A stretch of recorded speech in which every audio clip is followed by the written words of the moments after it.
bundle of notes. That's 50,000. It's enough to get you started and prove my intent. Once you've assembled the list, give me the location of your secure warehouse where I can send my machinery. When it arrives there, I'll pay you a third of the remaining money. When you've installed it, I'll pay you the remainder.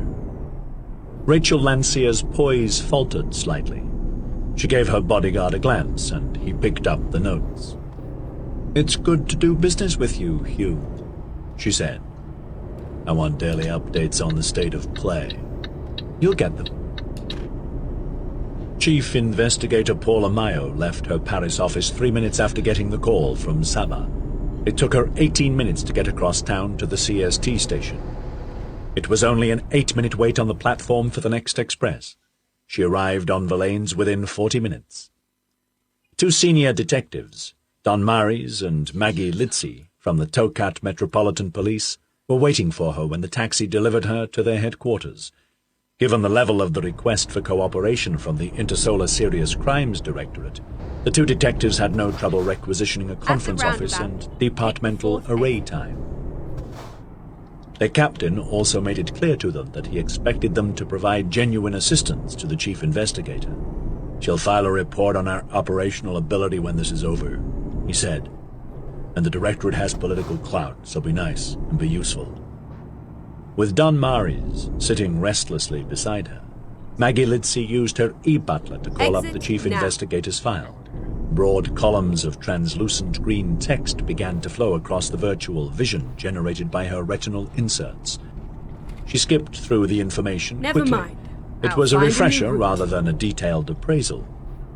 Everyone in law enforcement knew about Paula Mayo. Finding a new route. The headquarters array Okay, informed the 2 let's find a detectives new their route. guest had arrived.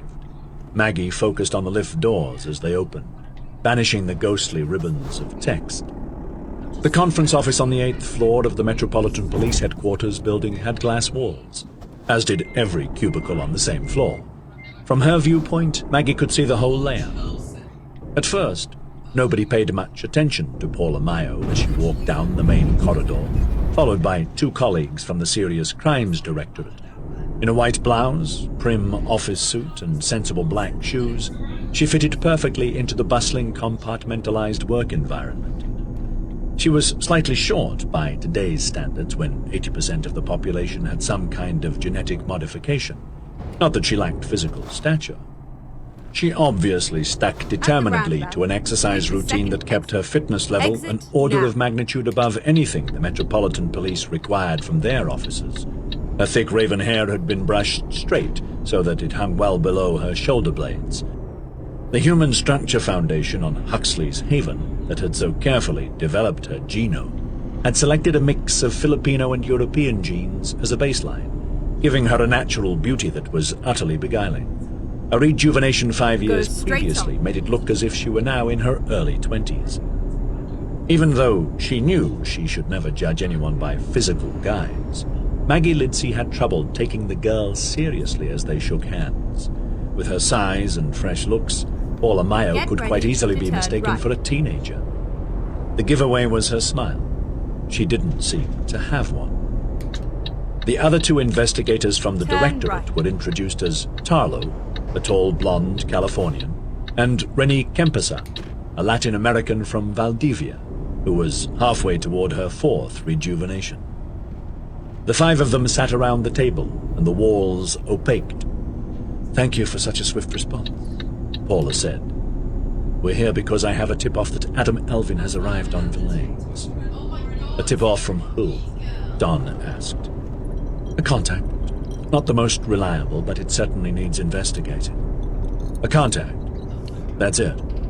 You don't need to know, Detective Maris." "You were here 9 years ago," Maggie said. "At least that's the official entry in our files. So I'd guess your man is Saba. He's a member of the Socialist Party, as was Elvin." "Very good, Detective." "Okay, we're here to help," Maggie said. She felt like she'd passed some kind of test. "What do you need?" "To begin with, 2 surveillance operations. Elvin has made contact with a man called Nigel Murphy at the 7th chapter of the local Socialist Party here in town. We need to keep him under constant watch, virtual and physical. Elvin is here to acquire arms for Bradley Johansson's terrorist group. This Murphy character will be his link to a local underground dealer, so he can lead us to both of them. Once we have the connection, we can intercept Elvin and the dealer at the exchange. This all sounds very easy and routine, Maggie said. It won't be, Tarlo said. Elvin is very good. Once we've identified him, I'll need a detective team to help backtrack his every movement to the moment he arrived. He's a tricky son of a bitch. The first thing he will have done is establish an escape route, in case this deal blows up in his face. We need to find it and block it. You guys know it all, don't you? Don Mari said. What he's doing, where he is. I'm surprised you even need us. Paula looked at him briefly, then turned her attention back to Maggie. Is there a problem? A little more information would be appreciated, Maggie said. For instance, are you sure he is here to contact an arms dealer? It's what he does. In fact, it's all he does these days. He's just about given up on it. Oh, he'll throw the local chapter a bone or two for cooperating with him. But he hasn't really taken any part in the movement since Abadan. The party's executive cadre effectively disowned him and his entire active resistance cell after that fiasco. That's when he hooked up with Bradley Johansson. No one else would touch him. He was too hot. Ever since then, he's been the quartermaster for the Guardians of Selfhood. The acts they commit on far away make Abadan seem quite mild. Don Mari's grinned. Managed to get any of the money back yet? Tarlo and Rennie gave him hostile stares. Polamayo looked at him without saying anything. Don met her gaze levelly, showing no remorse. Is he likely to be armed? Maggie asked. She glared at Don. At the best of times he could be an asshole, and today he seemed to be going out of his way to prove it. Elvin will probably be carrying a small weapon, Rennie Campersan said, but his main armory is his experience and guide. If there's any kind of physical trouble, it won't be him that starts it. We'll have to research the arms dealer carefully. They tend to lean toward violence. So no money then? Don persisted. Not after, what is it now, 130 years? I also need your efforts to try and track down Elvin's export route, Paula said. The CST Security Division will cooperate with them fully on that. We'll liaise with our captain over officer allocation, Maggie said. We've already arranged for you to have an office and access to the departmental array. Thank you. I'd like to brief the observation teams in 2 hours. Tight schedule, but I think we can manage that for you. Thank you. Paula hadn't moved her gaze from Maggie. No, I haven't got any of the money back yet. Most of it is spent on arms deals like this one, which makes it particularly hard to track and recover. And I haven't gotten this close to him for 20 years, so I will be seriously disappointed if an individual screws this up. It will be a career wrecker. Don Mari's tried to sneer off the threat. He didn't really succeed. Maggie thought it was because he'd realized the same thing she had. Paula Mayo never smiled, because she didn't have a sense of humor. Adam was finishing a rather splendid early breakfast at the Westpool Hotel when his e-butler informed him that an unsigned message had arrived in its hold file. It had come from a one-time Unisphere address, and the text it contained was encrypted with a key code that identified the sender to him immediately. Bradley Johansson. Outwardly, Adam drank his coffee quietly as the waiters fussed around the restaurant, tending to the other guests. In his virtual vision, he prepared the message for decryption. At the roundabout, his wrist array was worn on his left arm, a simple band of dull metal that flexed and expanded constantly to maintain full contact with his skin. Its inner surface contained an eye spot that connected to his Ock tattoos, which in turn were wet-wired into his hand's nerve fibers. The interface was represented in his virtual vision by a ghostly hand, which he'd customized to a pale blue with sharp purple nails.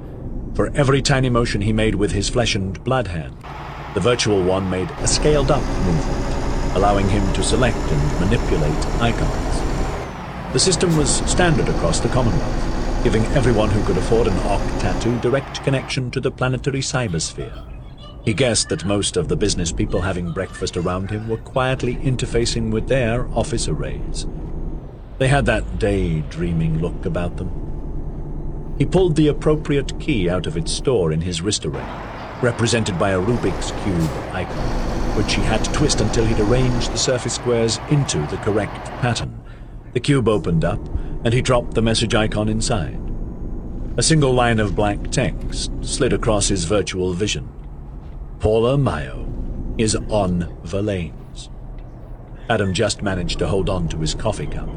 Shit.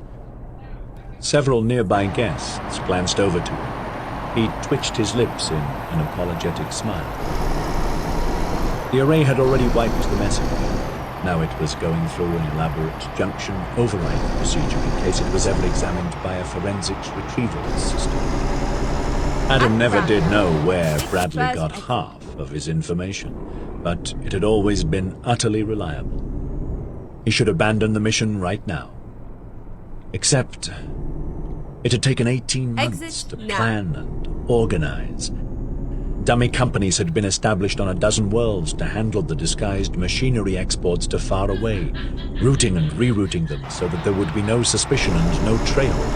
A lot of money had been spent on preparations, and the Guardians wouldn't receive another shipment of arms until he could set one up. Before he did that, he needed to know what had gone wrong this time. They had been so close, too. Rachel Lancier's last call confirmed that she had put together about 2/3 of the list. So close.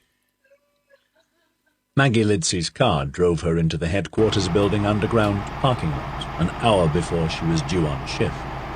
She'd been working longer hours ever since the case started. It wasn't just to curry favor with Paula Mayo. She was learning a lot from the chief investigator. The woman's attention to detail was incredible. Maggie was convinced she must have array inserts, along with supplementary memory cells. No aspect of the operation was too small for her to show an interest in. Urban myth certainly hadn't exaggerated her dedication.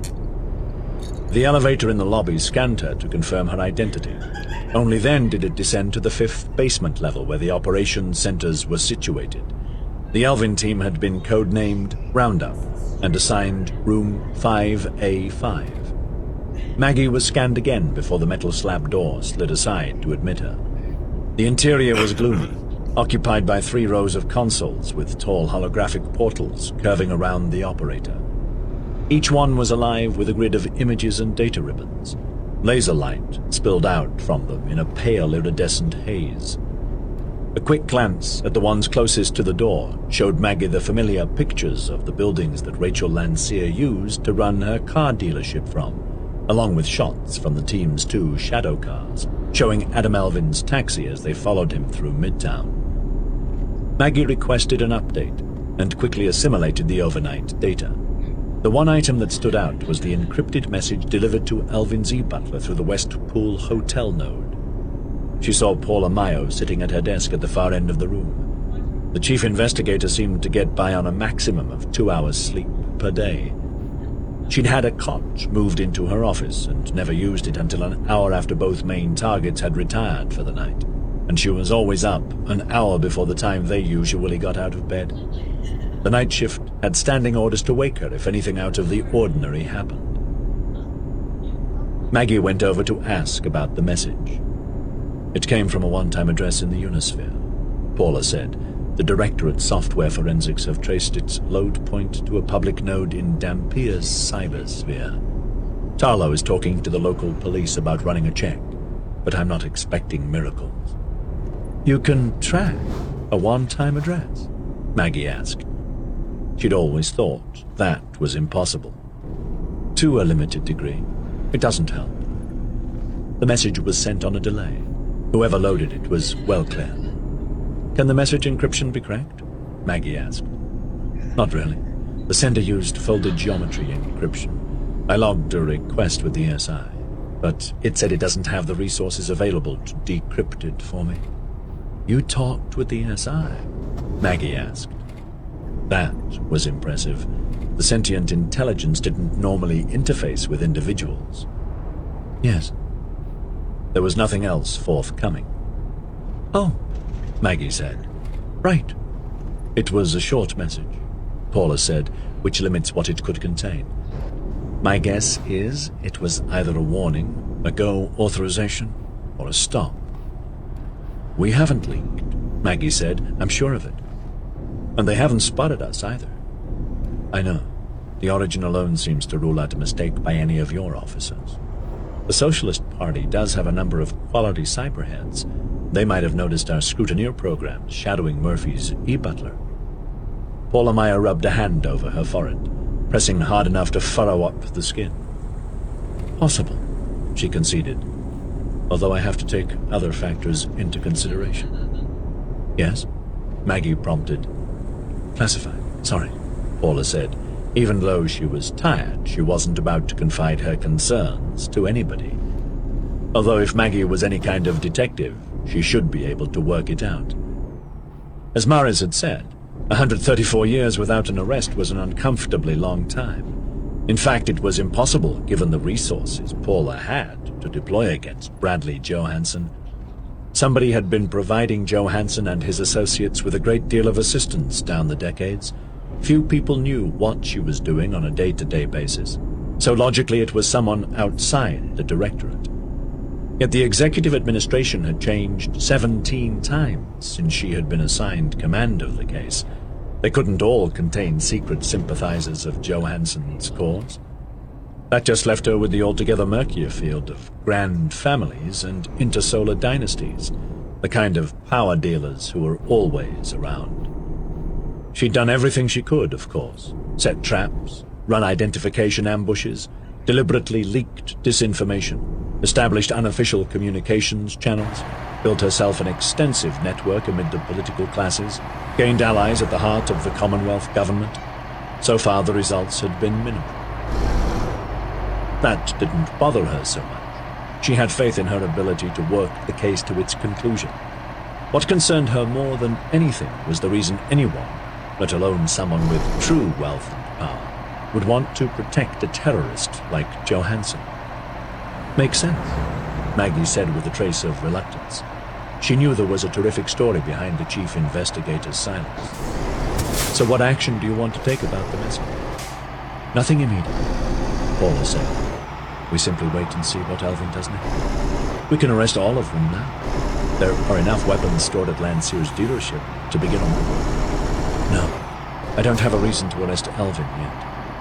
I want to wait until the operation has reached its active smuggling stage. He was part of Abaddon. I checked the Directorate file. There are enough testimonies recorded to prove his involvement, no matter how good a lawyer he is. What more do you need to arrest him? I need the weapons to be shipped. I need their route and destination. That will expose the whole Guardian network to me. Elvin is important primarily for his ability to lead me to Johansson. Arrest him and have his memories extracted. I'm sure a judge would grant the Directorate that order. I don't expect to have that option. He knows what will happen the second I have him in custody. He'll either suicide or an insert will wipe his memories clean. You can't be sure. He's a fanatic. He will not allow us access to his memories. Do you really believe that? It's what Paula said simply. Paula briefed the Watcher teams before the shift changeover, explaining her suspicions about the encrypted message. It changes our priorities slightly, she said. If it was a cancellation, then Elvin will make a break for the CST station. I need a detail of officers on permanent duty there to arrest him if he tries to leave. Detective Myers, will you organize that, please? I'll see the captain about more personnel. Sure. During the week of the operation, Don Mares had modified his attitude slightly. He didn't contend anything or disagree with Paula, but neither did he put any extra effort into the operation. She could live with that. Baseline competence was a depressing constant in law enforcement agencies throughout the Commonwealth. Our second option, Paula said, is a GOCO, in which case we need to be ready to move. There will be no change in your assignments, but be prepared to implement immediately. The third option is not so good. He's been warned about our observation. No way, Don Mares said. We're not that sloppy. There was a grumble of agreement from the team officer. As unlikely as it sounds, we have have to take it into consideration, Paula insisted. Be very careful not to risk exposure. He's smart. He's been doing this for 40 years. If he sees one of you twice in a week, he's going to know you're following him. Don't let him see you. Don't let him see the car you're using. We're going to get a larger vehicle pool so we can rotate them faster. We cannot afford mistakes. She nodded curtly at them. I'll join the lead team today. That's all. Don Mares and Maggie Lidsey came over to her as the other officers filed out of the operations center. If he catches a glimpse of you, it really will be game over, Don Mares said. I know, Paula said, but I need to be close. There are some calls you can't make sitting here. I'd like you to take over as general coordinator today. Me? Yes, you have the qualifications. You've taken command of raids before. Okay. He was trying not to smile. Maggie, you're with me. They caught up with Adam Alvin as he was taking a slow, seemingly random walk through Burgal Park. He did something similar most mornings, an amble through a wide-open space where it was difficult for the team to follow unobtrusively on foot. Paula and Maggie waited in the back of a 10-seater car that was parked at the north end of Burgal Park. The team had the rest of their vehicles spaced evenly around the perimeter, with 3 officers on foot using their retinal inserts to track his position, never getting closer than 500 meters, boxing him the whole time. The Burgal was a huge area in the middle of the city, with small lakes, games, pitches, tracks, and long greenways of trees brought in from over 70 different planets. That's twice he's doubled back on his route, Maggie said. They were watching the images relayed from the retinal inserts on a small screen in the car. Standard for him, Paula said. He's a creature of habit. They might be good habits, but any routine will betray you in the end. Is that how you tracked him? Uh-huh. He never uses the same planet twice. And he nearly always uses the Intersolar Socialist Party to set up the first meeting with the local dealer. So you turned Saba into your informant and waited. Yes, for 9 years. Bloody hell. How many informants do you have on how many planets? Classified. The way you operate, though, always arresting them for their crimes. That doesn't make for cooperative informants. You're taking a big risk on a case this important. They broke the law. They must go to court and take responsibility for their crimes. Hell, you really believe that, don't you? You've accessed my official file 3 times now since this case started. Maggie knew she was blushing. That day, Adam Alvin finished his walk in Burgal Park and caught a taxi to a little Italian restaurant on the bank of the River Guhal, which meandered through the eastern districts of the city. While eating a large and leisurely lunch, he placed a call to Rachel Lancia, which the Metropolitan Police had no trouble intercepting. Alvin, something's come up. I need to talk to you again. Lancia, the vehicle you wanted is almost ready for collection, Mr. North. I hope there's no problem at your end. Alvin, no problem about the vehicle. I just need to discuss its specifications with you. Lancia, specifications have been agreed upon, as has the price. Alvin, this is not an alteration of either. I simply need to speak with you personally to clarify some details. Lancia, I'm not sure that's a good idea. Alvin, it's essential, I'm afraid. Lancia, very well. You know my favorite place. I'll be there at the usual time today. Alvin, thank you. Lancia, and it had better be as important as you say. Paula shook her head. Routine, she said disapprovingly. 18 police officers converged on the scarred suit club. Don Mares dispatched the first 3 within 2 minutes of the conversation. The club wasn't open, of course. They simply had to find 3 observation points around it and dig in. 2 of Lancia's people arrived at 8 o'clock that night and performed their own surveillance checks before calling back to their boss. When Adam Alvin finally arrived at 1 o'clock in the morning, 10 officers were already inside. As before, they had managed to blend in well enough to prevent him from identifying any of them for what they were. Some of them assumed the role of business type, looking for some bad action after a long day in the office. 3 of them hung around the stage, identical to the other losers, frantically waving their grubby dollars at the glorious bodies of the Sunset Angels. One had even managed to get a job, trying out as a waiter for the night, and was making reasonable tips. Rennie Kempesar was sitting in one of the booths, the hazy e-seal protecting her from view. The remainder of the team were outside, ready for pursuit duties when the meeting was over.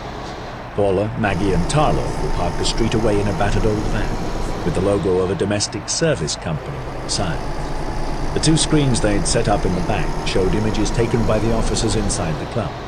Rachel Lancia was already in her booth, a different one this time. Her skinny-looking bodyguard was with her, identified by headquarters as Simon Kavanagh, a man with a long list of petty convictions stretching back 3 decades, nearly all of them violence-related.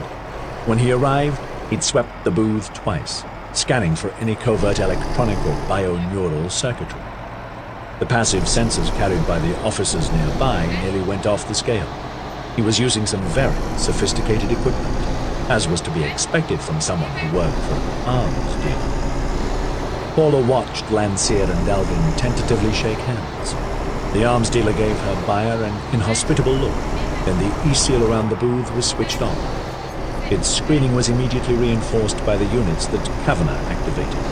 One of them was an illegally strong jangle pulse capable of frying the cerebral ganglia of any insect within a 4-meter radius. Get ready to turn right. Okay, Paula said. Let's find out what's so important to Mr. Alvin. Turn A meter right. above the booth's table, a Bratacean spindlefly was clinging to the furry plastic fabric of the wall matting. Amid the artificial purple and green fibers, its translucent, 2-millimeter-long body was effectively invisible. As well as a chameleon effect body, evolution on its planet had provided it with a unique neuron fiber that used a photoluminescent molecule as the primary transmitter, making it immune to a standard jangle pulse. It had only half the expected lifespan of a natural spindlefly, because its genetic code had been altered by a small specialist company on a directorate contract, replacing half of its digestion sac with a more complex organic structure of receptor cells. In its abdomen was an engorged secretion gland that threw out a superfine gossamer strand. When it had flown in from the neighboring booth, it had trailed gossamer behind it. Gentle lambent nerve impulses from the receptor cells now flowed along the strand to a more standard semi-organic processor that Rennie carried in her jacket pocket. In the middle of Paula's screen, a grainy grey and white image formed. She was looking down on the heads of the 3 people sitting around the booth table. "So what the hell has happened?" Rachel Lancia asked. "I didn't expect to see you until completion, Hugh. I don't like this. It makes me nervous." "I got some new instructions," Alvin said. "How else was I supposed to get them?" "All right. What sort of instruction?" "A couple of additions to the list. Major ones. I still don't know. I'm this close to calling the whole thing off." "No, you're not. We'll pay for your inconvenience." "I don't know. The inconvenience is getting pretty fucking huge. All it's going to take is one suspicious policeman walking into my dealership and I'm totally screwed. There's a lot of hardware stacking up there. Expensive hardware." Alvin sighed and reached into a pocket. To ease the inconvenience, he put a brick-sized wad of notes on the table and pushed them over to Simon Kavanagh. The bodyguard glanced at Lancia, who nodded permission. He put the notes into his own jacket pocket. "All right, Hugh. What sort of goodies do you need now?" Alvin held up the small black disc of a memory crystal, which she took from him. "This is the last time," she said. "Nothing else changes. I don't care what you want or how much you pay, understood? This is the end of history. If you want anything else, it has to wait until next time. Got that?" "Sure." Paula sat back in the thin, aging cushioning of the van's seat. On the screen, Adam Alvin had stood up to leave. The booth's e-seal flickered to let him out. "That was wrong," she said. Maggie frowned at her. "What do you mean?" "I mean, that was nothing to do with additions to the list. Whatever's really in that memory crystal, it won't be an inventory. What then? Some kind of instructions. How do you know? I thought it fitted what happened. You saw his reaction to the message at breakfast. The camera caught his expression spot on. It shocked the hell out of me. First rule on a deal like this is you don't change things this late in the game. It makes people very nervous. Rachel Lancier's reaction is a perfect example. And it's not a good thing to make arms dealers nervous. A deal this size, everybody is quite edgy enough already. Alvin knows that. So, he was shocked his bosses wanted to change things. I don't buy it. So what do you want to do? Nothing we can do. Keep watching. Keep waiting. But I think he's on to us. The news about Dyson Alpha's enclosure broke mid-morning 2 days later.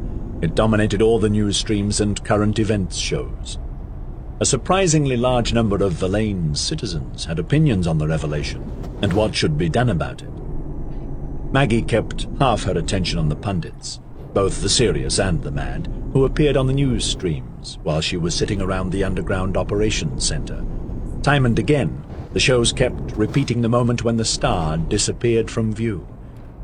Diagrams sprang up, simplifying what had happened for the general public. Do you think Alvin was rattled by that? Maggie asked. After all, the Guardians of Selfhood are supposed to be protecting us from aliens. Paula glanced at the portal where Dudley Bowes was being interviewed. The old astronomer simply couldn't stop smiling. No, I checked. The message was sent half a day before Bowes confirmed the event. In any case, I don't see how the Dyson enclosure concerns the Guardians. Their primary concern is the Starflyer alien and how it manipulates the government. Yeah, I got their propaganda. Damn it, I fall for the message authorship every time. Think yourself lucky you're not the author. I pick up the pieces on those scams as well.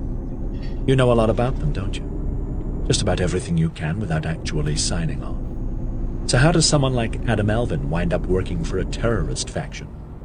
You must understand that Bradley Johansson is basically a charismatic lunatic. The whole Guardians of Selfhood movement is simply his private personality cult. It calls itself a political cause, but that's just part of the deception. The sad thing is, he's lured hundreds of people into it, and not just on Far Away. Including Adam Alvin, Maggie muttered. Yes, including Alvin. From what I've seen of Alvin, he's smart, and according to his file, he is a genuine, committed radical socialist. Surely he's not gullible enough to believe Johansson's propaganda. I can only assume he's humoring Johansson. Alvin needs the kind of protection which Johansson provides, and his beloved party does benefit to some small degree from the association. Then again, maybe he's just trying to revive past glories. Don't forget he's a psychotic. His terrorist activities have already killed hundreds, and every one of these arms shipments introduces the potential for more death. Don't expect his motivation to be based in logic. The observation carried on for a further 11 days. Whatever additional items Adam Alvin had requested, they appeared to be difficult for Rachel Lancier to acquire. Various nefarious contacts arrived for quick private meetings with her in the back office.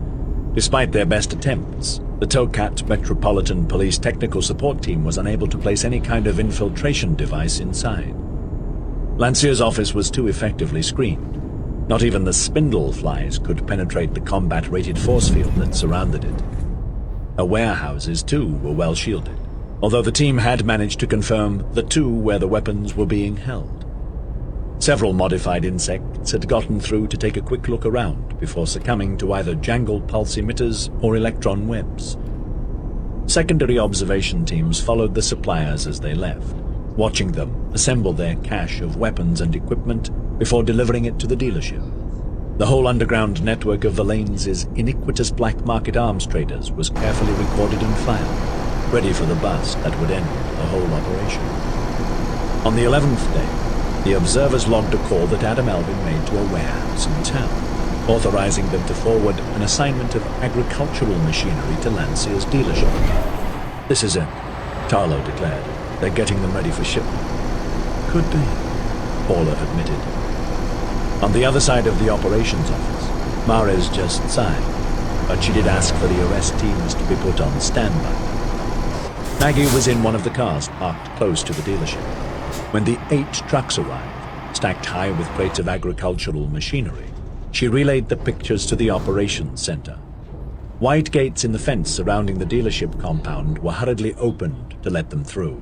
There was a brief hold-up as yet another of Landseer's cars went out on a test run. The lawful business had been doing well for the whole duration of the observation, with up to a dozen cars a day taken out by legitimate customers. Sales were brisk. All 8 trucks drove into the largest of Landseer's warehouses. The doors rolled down as soon as the last one parked inside. Sensors that the observation team had ringing the site reported screening systems coming on immediately. "Where's Elvin now?" Paula asked. Tarlo showed her the images of their prime target finishing his lunch in a downtown restaurant. Paula settled down at the side of the console to follow him, using the sensors carried by the observation teams. After lunch, Elvin walked around one of the shopping streets, using his usual tactics to try to spot any tails. When he got back to the hotel, he started packing his suitcase. Late that afternoon, he went down to the bar and ordered a beer. He drank it while watching the portal at the end of the counter, which was showing Alessandra Barron interviewing Dudley Bowes. In the early evening, just as the sun was falling below the horizon, his suitcase followed him downstairs, and he checked out. "All right," Paula announced to the teams. "It looks like this is it. Everybody, stage 1 positions, please." Don Mares was in one of the 4 cars assigned to follow Elvin. He waited 100 meters from the hotel, seeing the big man emerge from the lobby. The taxi drew up at the request of Elvin's PL. His suitcase trundled up onto the rear luggage platform as he climbed in. "Stand by, Don," Paula said. "We're placing a scrutineer in the taxi drive array." "Ah, here we go. He's told it to take him to 32nd Street. "That's nowhere near the dealership," Don Mares protested as their car took off in pursuit. "I know, just wait." Paula turned to the visual and data feeds coming from the dealership. Rachel Landseer and 10 of her people were now inside the sealed-up warehouse with the trucks. The rest of the workforce had been sent home as usual at the end of the day. On the console in front of Paula, data displays began flashing urgent warnings at her. "Hello. This is interesting. Elvin is loading some infiltration software into the taxi's drive array." She watched as the police scrutineer program wiped itself before the new interloper could establish itself and run an inventory on the operating system. "He's changing direction," Don Mares reported. There was an excited note in his voice. "Just stay calm and stay with him," Paula said, "but don't get too close. We've got him covered." Out of the 6 images of the taxi that the console's big portal offered her, only one was coming from a pursuit car. The others were all feeds from the civic security cameras that covered every street and avenue of the city. They showed the taxi sliding smoothly through the rush-hour traffic. Elvin must have ordered it to accelerate. It began to speed up. "Don't be obvious," Paula muttered to the observation team as the taxi took a sharp right. It was a good 150 meters ahead of the first pursuit car now. Their standard boxing tactic had put the lead vehicle out of the picture.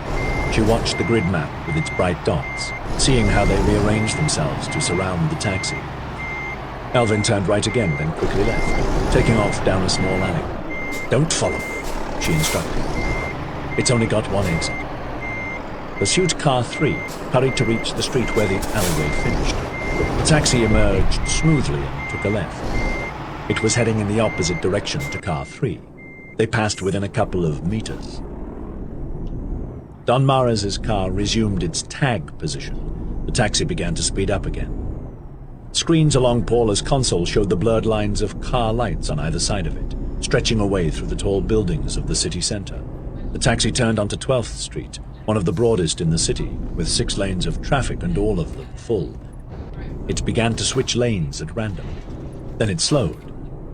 An overhead camera followed it as it passed under one of the hulking bridges that carried the rail tracks into the CST planetary station. "Damn it, where did he go?" Paula demanded. "Don, can you see him?" "I think so. 2nd lane. Two cameras were focused on the other side of the bridge, covering every lane. A constant flow of vehicles zipped past. Then the cameras were zooming in on the taxi. It had changed to the outside lane again. "All right," Paula said. "All cars, reduce separation distance. Stay within 80 meters. We can't risk loss of visual contact again. Car 3, get under the bridge. Check it out. See if he dropped something off." The taxi carried on with its evasive maneuvers for another kilometer, then abruptly turned onto 45th Street and stayed in one lane. Its speed wound back to a steady 70 kilometers per hour. "He's heading right for us," Maggie said. "Looks that way," Paula agreed. "Okay, all pursuit cars, back off again." 8 minutes later, the taxi pulled up outside Rachel Lancier's car dealership. The gates opened and it went in, driving right through the open door of a warehouse. It stopped beside an empty repair bay. Paula squinted at the portal image. The warehouse door had been left open, allowing the team's sensors and cameras a perfect view. Nothing moved. "What's happening?" Tarlo asked. "I'm not sure," Paula said. "Rachel is still in the warehouse with the trucks." "No. Wait." Simon Kavanagh was walking across the brightly lit concrete of the open warehouse floor. His bank tattoo paid the taxi charge. The rear luggage platform opened, and Elvin's suitcase rolled out. It started to follow the slim bodyguard as he walked away. The taxi drove out of the warehouse. "Oh, hell," Paula grunted. "All teams, you have a go code for Stage 3. I repeat, we are at Stage 3. Interdict and arrest." "Don, stop that taxi." The city traffic, routing array, fired an emergency halt order into the taxi's driveway. All 4 pursuit cars surged forward, forming a physical blockade around the vehicle. Maggie was already moving as the taxi emerged from the warehouse. The sun had finally sunk from the sky 10 minutes earlier, leaving a gloomy twilight in its wake. Behind her, the towers of the city center cut sharp, gleaming lines into the shady sky. Ahead, there were only a few murky polyphoto strips fixed on the warehouse eaves to cast a weak yellow glow across the dealership, with its rows and rows of parked cars. On the far side of the compound, an elevated rail line blocked the horizon, a thick black concrete barrier separating the city roofline from the darkening ginger sky. A single cargo train hissed and clanked its way along, a badly adjusted power wheel intermittently throwing up a fantail of sparks that marked out its progress as it slid deeper into the city. Her fellow officers were advancing beside her, scuttling between the silent stationary cars as they closed on the locked and screened warehouse. She activated her arm. The system, which looked like a chrome-blue skeleton worn outside her uniform, started to buzz softly. Its force field expanded, thickening the air around her. She prayed the power rating was good enough. Heaven only knew what caliber weapons they'd be facing. Cars skidded behind her with tires squealing like wounded animals. Up ahead, the point members of the police tactical assault squad had reached the warehouse door. They barely stopped to fire an ion bolt at the bonded composite paneling, a dazzling flash threw the compound into monochrome relief, accompanied by a thunderbolt crack. Splinters of smoldering composite hurtled through the air, revealing 2 large holes in the building. Squad members raced through. "Freeze! Police! Do not even think of moving, motherfucker! Go straight hands on. where I can see them, now!" Adrenaline was singing in Maggie's veins as she rushed through the gap.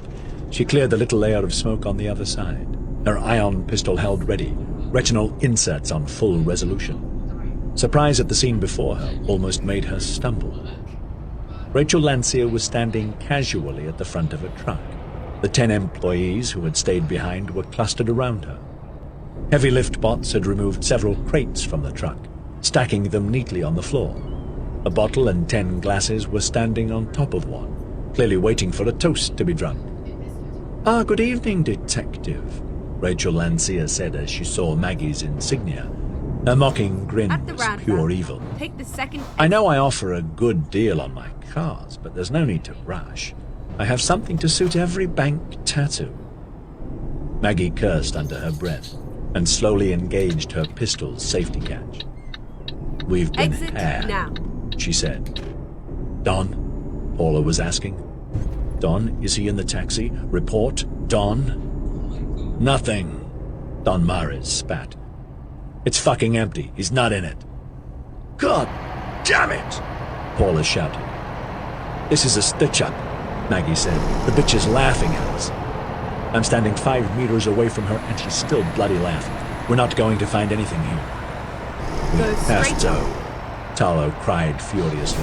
We've been watching them for 3 goddamn weeks. I saw those arms go in there with my own eyes. Now it was over.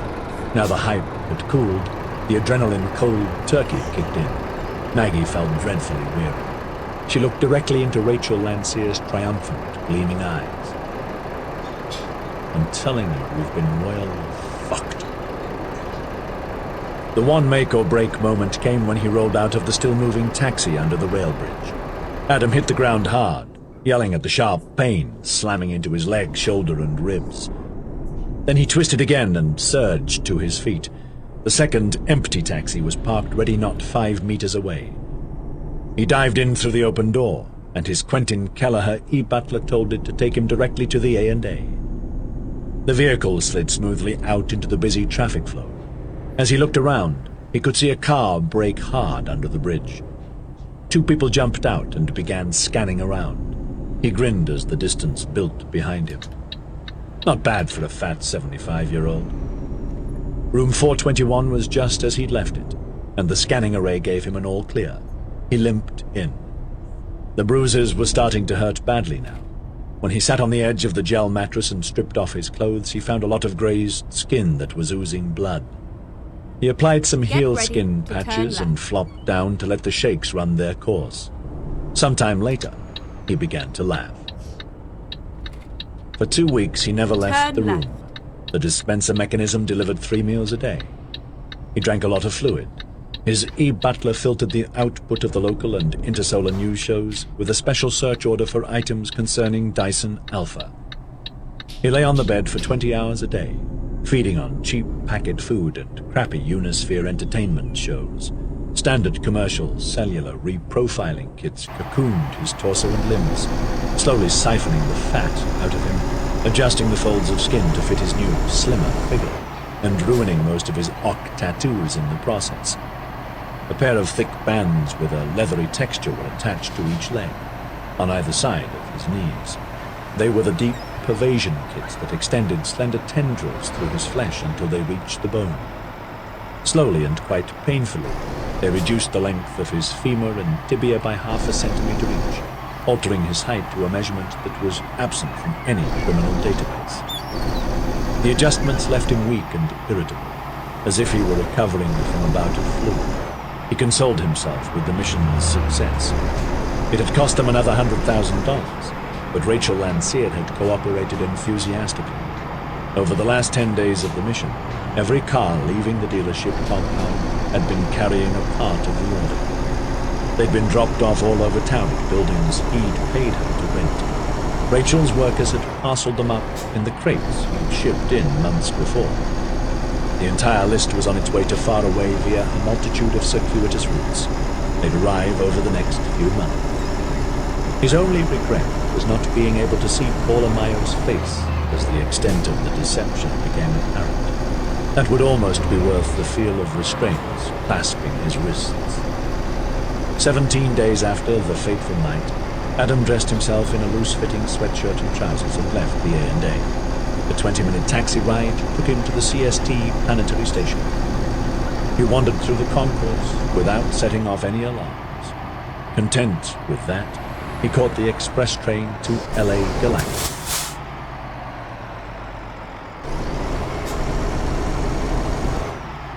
Chapter 3. Few people outside government circles had ever heard of the Commonwealth Ex-Protectorate Council. It had been formed in the early days of the Intersolar Commonwealth, one of those contingency groups beloved of bureaucrats.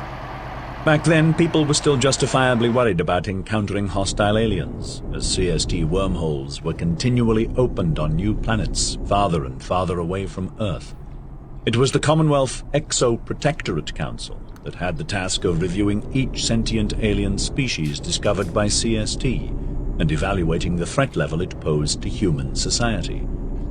given the potential seriousness, should the worst-case scenario ever happen, its members were all extremely powerful in political terms.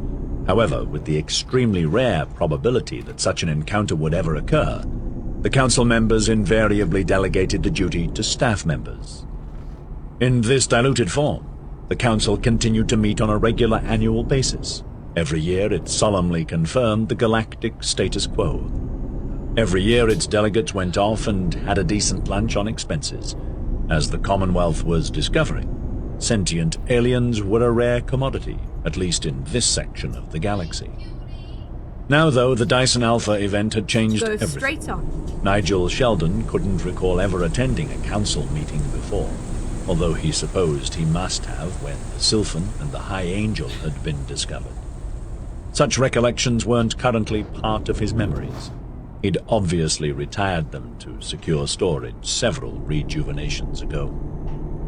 His lack of direct recall experience had been capably rectified by the briefings his staff had given him on the trip from Cresset, where he and the rest of the senior Sheldon family members lived. CST had routed his private train direct through Augusta to the New York CST station over in Newark. From there it was a quick journey over to Grand Central.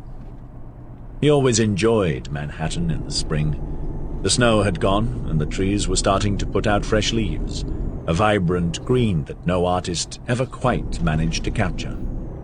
A convoy of limousines had been waiting at Grand Central Station to drive him and his entourage the short distance to the Commonwealth Exploration and Development Office on Fifth Avenue. The skyscraper was over 150 years old, and at 278 stories no longer the highest on the ancient Metropolis Island, but still close. He'd arrived early, ahead of the other council members. The anxious regular staff had shown him into the main conference room on the 225th floor. They weren't used to such high-powered delegations, and it showed in their hectic preparations to have everything in the room just perfect for the start of the meeting. So he waved away their queries and told them to get on with it. He'd just wait quietly for the other members to turn up.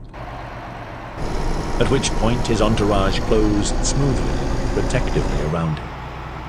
From the conference room, he could just see over the neighboring buildings to Central Park. The patina of terrestrial green light was reassuringly bright under the afternoon sun. There were almost no alien trees in the park these days. For the last 8 decades, Earth's native species protection laws had been enforced with increasing severity by the Environment Commissioners of the Unified Federal Nations. He could just see the brilliant mahon tree glimmering dominantly at the center of the park, every spiral leaf reflecting prismatic light from its polished silver surface. It had been there for over 300 years now, one of only 8 ever to be successfully transferred from their strange native planet. For the last 100 years it had been reclassified as a city monument, a concept that Nigel rather enjoyed. When New Yorkers were determined about something, not even the UFN environmental bloc had shifted, and there was no way they were going to give up their precious, unique mahon. Nigel's chief executive aide, Daniel Ulster, brought him a cup of coffee, which he drank as he looked out over the city. In his mind he tried to sketch in the other changes he'd seen to the skyline over the centuries. Manhattan's buildings looked a lot more slender now, though that was mainly because they were so much taller. There was also a trend toward architecture with a more elaborate or artistic profile. Sometimes it worked splendidly, as with the contemporary crystal Gothic of the Stowett building, or else it looked downright mundane, like the twisting Eleva. He didn't actually mind the failures too much. They added to the personality of the place, so different from most of the flat urban sprawls on most of the settled worlds. Raphael Columbia was the second committee member to arrive, the chief of the Intersolar Serious Crimes Directorate.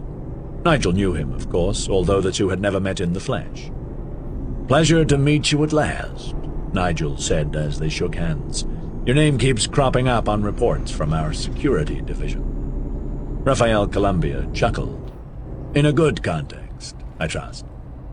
He was just over 200 years old, with a physical appearance in his late 50s. In contrast to Nigel, who rejuvenated every 15 years, Raphael Columbia had apparently decided that a more mature appearance was appropriate to his position. His apparent age gave him broad shoulders and a barrel torso that needed a lot of exercise to keep in shape. Thick silver hair was cut short and stylish, accentuating the slightly sour expression that was fixed on his flat Get face. ready to turn right. Bushy eyebrows and bright grey-green eyes marked him down as a Halgarth family member. Without that connection, he would never have qualified Turn for his right. current job within the Commonwealth administration. The Halgarths had founded Edinburgh, one of the Big 15 industrial planets, and as a result had become a major intersolar dynasty, which gave them almost as much influence inside the Commonwealth as Nigel's family. "Oh yes," Nigel said. "Major crime incidents seem to be down lately, certainly those against CST anyway." "Thank you for that." "I do what I can," Raphael said. "It's these new nationalist groups that keep springing up to harass planetary governments. They're the main source of trouble. The more we frustrate them, the more aggressive their core supporters become. If we're not careful, we're going to see a nasty wave of anti-Commonwealth terrorist assaults again, just like 2222. You really think it will come to that? I hope not. Internal diplomacy believes these current groups simply claim political status as a justification for their activities. They're actually more criminal-based than anything else. If so, they should run a natural cycle and die out. Thank Christ for that. I don't want to withdraw gateways from any more planets. There are enough isolated worlds as it is. I thought the only planet left with any real trouble was far away, and it's not as if that could ever be cured. Raphael Columbia nodded gravely. I believe that in time even far away can be civilized. When CST begins opening Phase 4 space, it will become fully incorporated into the Commonwealth. I'm sure you're right, Nigel said dubiously, but it's going to be a long while before we start thinking about Phase 4. Commonwealth Vice President Elaine Doy walked into the conference room, talking to Thompson Benelli, the Commonwealth Senator who chaired the Science Commission. Their respective aides trailed along behind, murmuring quietly among themselves. Elaine Doy greeted Nigel with polite neutrality, careful to maintain her professionalism. He returned the compliment, keeping an impassive face. She was a career politician, having devoted 180 years to clawing her way up to her present position. Even her rejuvenations were geared around promoting herself. Her skin had progressively deepened its shading until it was the darkest ebony to emphasize her ethnicity. Over the same period, her face had actually abandoned her more attractive feminine traits in favor of a more handsome, sterner appearance. Nigel had to deal with her kind of politician on a near constant basis, and he despised every one of them. In his distant, idealistic youth, when he'd built the first wormhole generator, he had dreamed of leaving them all behind on Earth, allowing the new planets to develop in complete freedom, becoming havens of personal liberty. These days he accepted their dominance of all human government as the price of a civilized society. After all, someone had to maintain order. But that didn't mean he had to like their endlessly self-serving, narcissistic behavior. And he considered Doy to be one of the more reprehensible specimens, always ready to advance herself at the cost of others. With the next presidential selection due in 3 years' time, she had begun the final stage of her century-long campaign. His support would ensure she reached the presidential palace on New Rio. As yet, he hadn't given it. Thompson Benelli was less effusive, a straight-talking man who was North America's UFN delegate in the Commonwealth Senate, and as such the representative of a huge conglomeration of old and powerful interests made up from some of the wealthiest grand families on the planet. He looked the part, a handsome man, wearing an expensive grey silk suit, so obviously a former Ivy League college athlete. His air of confidence was something that could never be acquired through memory implants and bio-neural tweaking.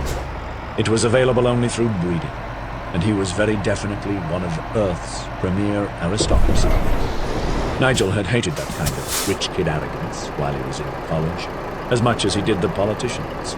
But given a choice, he would prefer to deal with Benelli's kind any day. "Nigel, This must be somewhat galling for you, I imagine, Thompson Benelli said with amusement, shading close to mockery. How so? Nigel asked. An alien contact that your exploratory division had nothing to do with.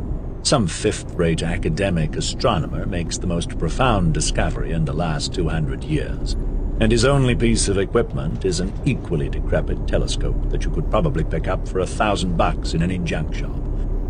How much does CST spend on astronomy every year? Couple of billion at the last count, Nigel replied wearily. He had to admit the senator had a point. And he wasn't the only one making it. The Unisphere media had adopted a kind of gleeful sarcasm towards CST since Dudley Bowes announced his discovery. Never mind, Thompson Benelli said cheerfully. Better luck next time, eh? Thank you. How did your continent's team do in the cup? The senator frowned. Oh, you mean the soccer thing? I'm not sure. Lost, didn't they? Still, it was only the first round of 8. I don't suppose you suffer quite so much getting knocked out at the bottom. Better luck next time. Nigel produced a thin smile as the senator turned away to greet Raphael Columbia. More council members were arriving, and Nigel busied himself welcoming them. At least they could swap football small talk. Crispin Goldreich, the senator chairing the Commonwealth Budgetary Commission, Brewster Kumar, the President's Science Advisor, Gabrielle Elsa, the Director of the Commonwealth Industry and Trade Commission, Senator Li Qi, Director of the Phase 2 Space Economic Policy Board, and Eugene Sinzul, Chief Attorney at the Commonwealth Law Commission. Elaine Doy raised her voice above the burble of conversation. I believe we can call this meeting to order now, she said. People looked around and nodded their agreement. They all started hunting for their respective seats. Nigel took the chair to the left of the Vice President, who was chairing the meeting. According to protocol, he was the Exo-Protectorate Council's deputy chair. Aides began to settle behind their chiefs. The Vice President turned to her Chief of Staff, Patricia Cantil. Could you ask the SI to come online, please? That was when Ozzy Fernandez-Isaac chose to make his entrance. Nigel squashed the smile that was forming on his lips. Everyone else around the table looked so surprised. They should have known better. Back when Nigel and Ozzy assembled the math that made the wormhole generators possible, he'd been a genuine eccentric. Moments of pure genius, partied with surfer boy dumbness to become the dominant personality trait throughout his undergrad years. A time that Nigel had spent alternately worrying himself sick about the days Ozzy spent out of his skull and shaking his head in awe as his friend cracked the problems that he'd considered unsolvable.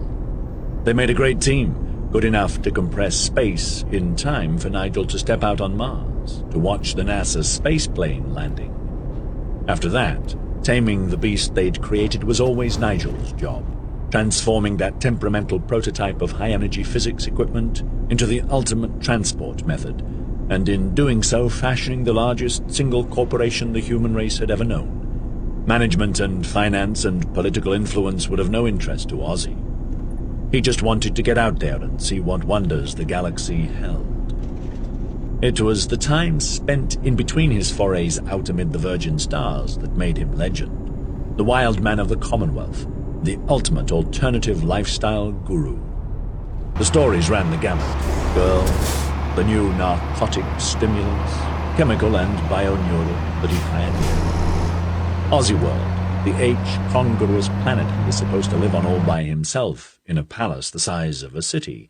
Decades spent as a tramp poet, world-walking to witness the new planet cultures forming from the bottom end of society.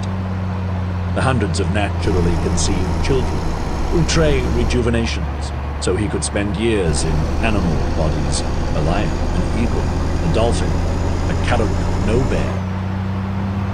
The attempted dinosaur DNA synthesis project that cost billions before it was hijacked by the Barsoomians. The secret network of wormholes linking the Commonwealth planets that only he could use. His thought routines taken as the basis of SI. Everywhere you went in the Commonwealth, The locals would tell of the time when Ozzy passed through, an unknown in disguise at the time, of course, and enriched their ancestors' lives by some feat or other, organizing a bridge to be built over a treacherous river, rushing a sick child to a hospital through a storm, being the first to climb the tallest mountain on the planet, slaying in single combat the local crime boss. Turning water into wine, too, if the tabloid side of the Unisphere was to be believed, Nigel thought. After all, Ozzy was certainly an expert on the opposite process. "Sorry I'm late, man," Ozzy said. He gave the vice president a friendly wave as he walked over to the last empty chair. As he passed behind Nigel, he patted him on the shoulder. "Good to see you, Nige. It's been a while." "Aye, Ozzy," Nigel said casually, refusing to be out-cooled. It had been 17 years since they'd last seen each other in the flesh. Ozzy finally made it to his chair and sprawled in it with a happy sigh. "Anyone got some coffee? I've got a bitch of a hangover." Nigel gave a quick flick of his finger, and Daniel Ulster had a cup taken over. Several council members were struggling to keep their disapproval from showing at the legend's disrespectful attitude, which was, as Nigel well knew, what Ozzy was hoping for. There were times when he considered Ozzy having a rejuvenation to be singularly pointless. The man could be extraordinarily juvenile without any help from the popping hormones of an adolescent body, but the acceptance and adoration he was granted by the Commonwealth at large must have made that same young Afro-Latino kid finally feel content. Even in the politically correct 21st century, those two cultures had never mixed. Not out on the San Diego streets where he came from. Ozzy had gotten the last laugh there.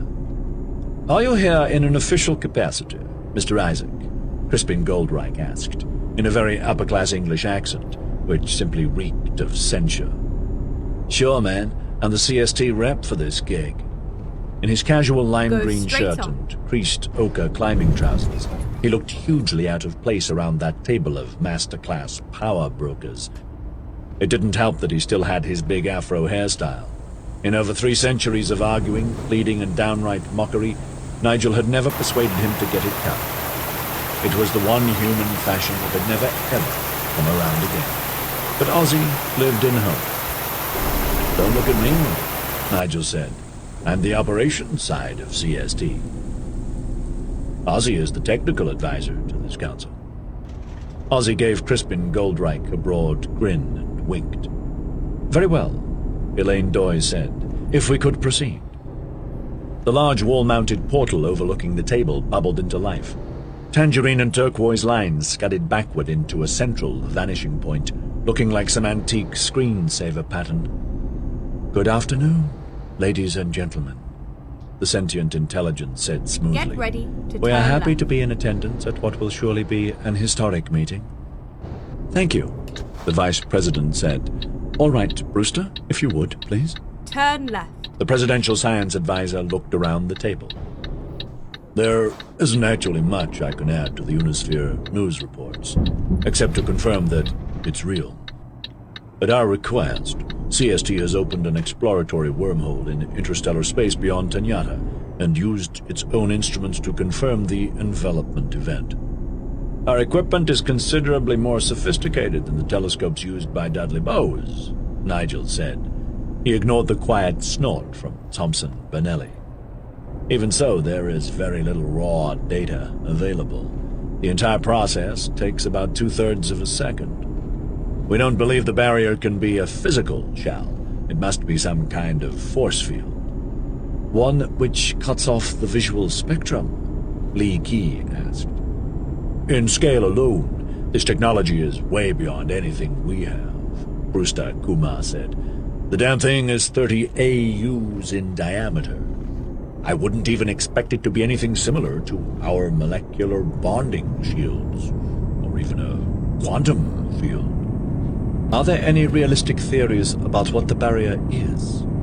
"We've got 24 in every university physics department across the Commonwealth, but that's hardly the point.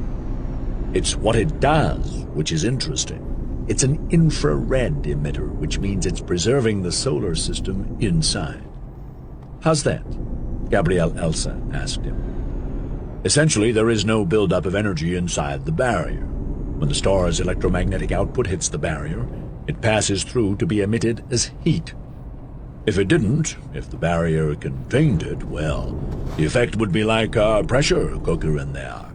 We believe the barrier radiates the solar wind as infrared energy as well, although at this distance it's difficult to tell. In other words, Nigel said, whoever put them up around the Dyson pair is still living happily inside. The conditions in there haven't changed from before. Which brings us to the next consideration, Brewster Kumar said. Were these barriers erected by the aliens living at the stars, or were they imposed on them? Neither case is particularly helpful to us. How can isolationism be detrimental to us? Raphael Columbia asked. Isolationism in our history is traditionally enacted in times of hostility, Nigel said. Such a situation must have existed at the Dyson pair when this happened. If it is the alien civilizations of these two star systems who erected the barriers, we have to consider the possibility that their motive was defensive. If so, that was the one god-awful weapon they were protecting themselves against. The alternative is just as bad, that some other alien species feared them so much they wanted them contained. Either way, there could well be two alien species out there, both with weapons and technology so far ahead of ours it might as well be magic.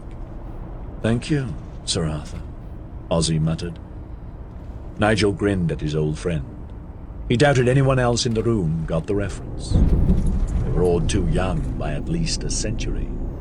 I think you're wrong in assigning them human motivations, Gabrielle Elsa said. Get ready. Couldn't this simply be a right. case of stop the universe, I want to get off?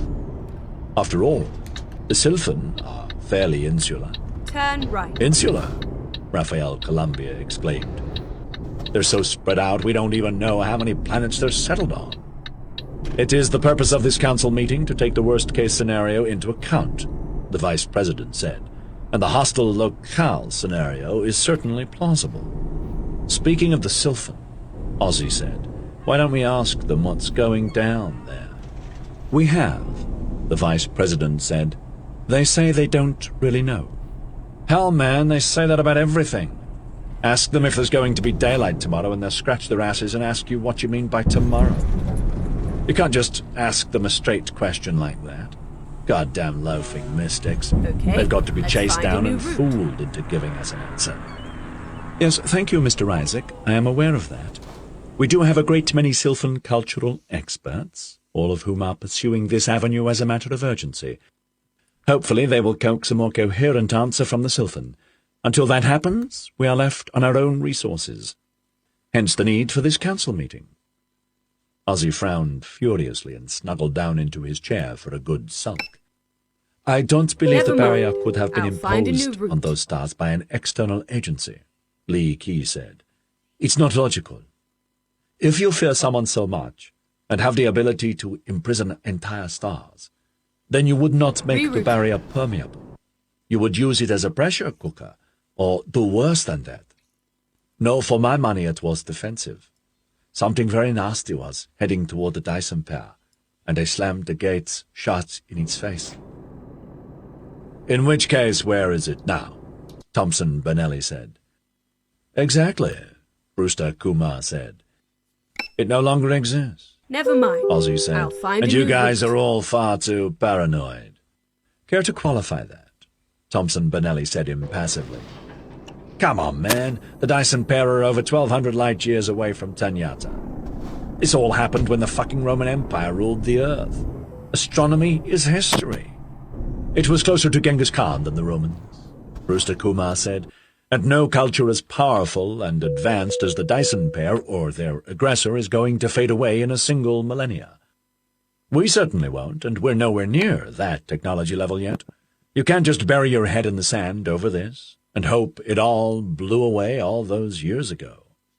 I agree, the vice president said,